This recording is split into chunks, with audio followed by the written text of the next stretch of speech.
Welcome to our Internet of Things project to make hybrid teaching more effective. We would like to introduce our concept of the Virtual Student's ID, VSID. This is the professor. In preparation for his hybrid lectures, he has to create a separate Zoom meeting for each course and send the access to each one of the participants. This is a time-consuming process, and how can he be sure that all students receive the invitation? This is one of the students. He wants to dial in for the lecture but can't remember exactly where to get the access data for the meeting. And he does not know his fellow students to ask one of them. He has to go through all his mails until he finally finds the link to the event. During the lecture, the professor wonders how many students are attending.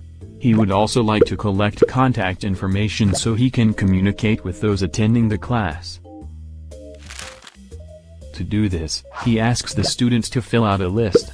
During the lecture, the students are supposed to divide themselves into equal-sized groups to complete an assignment. But how should the students split up regarding the participants in the classroom with the ones who join the lecture online? The solution is the Virtual Student's ID. The students at home can dial themselves in the meeting by using their personal ID URL. By activating their URL, they are automatically connected to the Zoom meeting. The students who are on site can scan their personal NFC tag by entering the classroom. A list with all participants is automatically generated, which can be viewed by the professor.